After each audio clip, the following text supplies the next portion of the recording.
Price the Lord. Good news, ಶುಭವಾರ್ತೆಗೆ ನಿಮ್ಮೆಲ್ಲರನ್ನು ಕೂಡ ಈ ಮುಂಚಾನೆ ಸಮಯದಲ್ಲಿ ಸ್ವಾಗತಿಸ್ತಾ ಇದ್ದೇನೆ. ಈ ದಿನದ ವಾಕ್ಯ ಭಾಗ ವಿಮೋಚನ ಕಾಂಡ ಪುಸ್ತಕ 20ನೇ ಅಧ್ಯಾಯ 12ನೇ ವಚನ.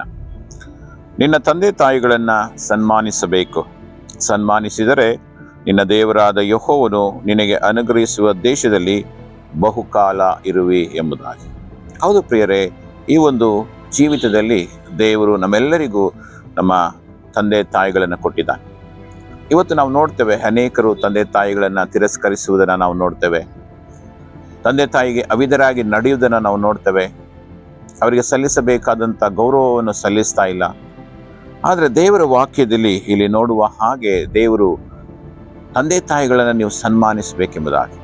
ಏಕೆಂದರೆ ಅವರು ಕಷ್ಟಪಟ್ಟು ನಮ್ಮನ್ನು ಬೆಳೆಸ್ತಾರೆ, ಕಷ್ಟಪಟ್ಟು ನಮ್ಮನ್ನು ಓದಿಸ್ತಾರೆ, ನಮ್ಮ ಎಲ್ಲ ಅಗತ್ಯತೆಗಳನ್ನು ಅವರು ಪೂರೈಸ್ತಾರೆ, ನಮಗೆ ಬೇಕಾಗಿದ್ದೆಲ್ಲವನ್ನು ಅವರು ಕೊಡುವಂಥವರಾಗಿದ್ದಾರೆ. ಆದರೆ ಅನೇಕ ಮಂದಿ ತಂದೆ ತಾಯಿಗಳನ್ನು ತಿರಸ್ಕರಿಸುವುದರ ಮೂಲಕ ಅವರ ಕೋಪಕ್ಕೆ ಒಳಗಾಗುತ್ತಿರುವುದನ್ನು ನಾವು ನೋಡ್ತೇವೆ. ಅದಕ್ಕೆ ದೇವರ ವಾಕ್ಯದಲ್ಲಿ ಹೇಳ್ತದೆ, ನಿಮ್ಮ ತಂದೆ ತಾಯಿಗಳನ್ನು ಸನ್ಮಾನಿಸಬೇಕು.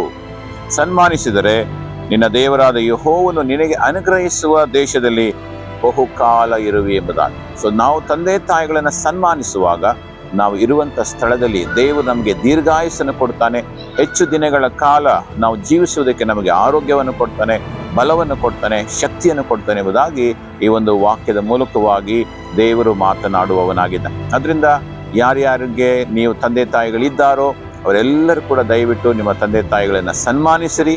ಅದರ ಮೂಲಕವಾಗಿ ದೇವರು ನಿಮಗೆ ದೀರ್ಘಾಯುಸ್ಸನ್ನು ಬಲವನ್ನು ಕೊಟ್ಟು ಹೆಚ್ಚಿನ ಕಾಲ ನಿಮಗೆ ಇರುವ ಹಾಗೆ ಸಹಾಯ ಮಾಡುವವನಾಗಿ. ದೇವರ ಈ ವಾಕ್ಯಗಳ ಮೂಲಕವಾಗಿ ನಿಮ್ಮನ್ನು ಆಶೀರ್ವದಿಸಲಿ. ಪ್ರಾರ್ಥನೆ ಮಾಡಿಕೊಳ್ಳೋಣ. ತಂದೆಯಾದ ದೇವರೇ, ಈ ಮುಂಚಾನೆ ಈ ಒಂದು ವಾಕ್ಯಗಳನ್ನು ಕೇಳ್ತಿರತಕ್ಕಂಥ ನಿಮ್ಮೆಲ್ಲರನ್ನು ಕೂಡ ಆಶೀರ್ವದಿಸಲಿ. ಹೌದು ಕರ್ತನೆ, ತಂದೆ ತಾಯಿಗಳನ್ನು ಸನ್ಮಾನಿಸಬೇಕೆಂಬುದಾಗಿ ನೀನು ಹೇಳಿದ ಹಾಗೆ ಹೌದು ಸ್ವಾಮಿ, ನಮ್ಮ ತಂದೆ ತಾಯಿಗಳನ್ನು ನಾವು ಸನ್ಮಾನಿಸಬೇಕು, ಅವರಿಗೆ ಕರ್ತನೆ ಗೌರವವನ್ನು ಸಲ್ಲಿಸಬೇಕು, ಅವರಿಗೆ ವಿಧೇಯರಾಗಿ ನಡೆಯುವ ಹಾಗೆ ನೀನು ನಮ್ಮ ಒಬ್ಬೊಬ್ಬರನ್ನ ಬಲಪಡಿಸುವುದಾಗಿ ನಾವು ಪ್ರಾರ್ಥಿಸ್ತೇವೆ ಕರ್ತನೆ. ಹೌದು ಸ್ವಾಮಿ, ಯಾರ್ಯಾರು ಕರ್ತನೆ ತಂದೆ ತಾಯಿಗಳನ್ನು ಬಿಟ್ಟಿದ್ದಾರೋ ಅಥವಾ ತಂದೆ ತಾಯಿಗಳನ್ನು ತೊರೆದಿದ್ದಾರೋ ಅಂಥವ್ರನ್ನ ಎಚ್ಚರಿಸುವ ವಾಕ್ಯಗಳ ಮೂಲಕವಾಗಿ ಅವರನ್ನು ಸನ್ಮಾನಿಸುವ ಹಾಗೆ ನೀನು ಕೊಟ್ಟಂಥ ವಾಗ್ದಾನಕ್ಕನುಸಾರವಾಗಿ ಬಹುಕಾಲ ಜೀವಿಸುವುದಕ್ಕೆ ನೀನು ಕೃಪೆ ಮಾಡಿ ನಡೆಸು. ಹಾಗೆ ಮಾಡುವುದಕ್ಕಾಗಿ ಸ್ತೋತ್ರ, ನಿನ್ನ ಮಹಿಮೆ ಹೊಂದಿಕೋ. ಯೇಸು ನಾಮದಲ್ಲಿ ಪ್ರಾರ್ಥಿಸ್ತೇವೆ ತಂದೆಯಾದ ದೇವರೇ, ಆಮೆನ್.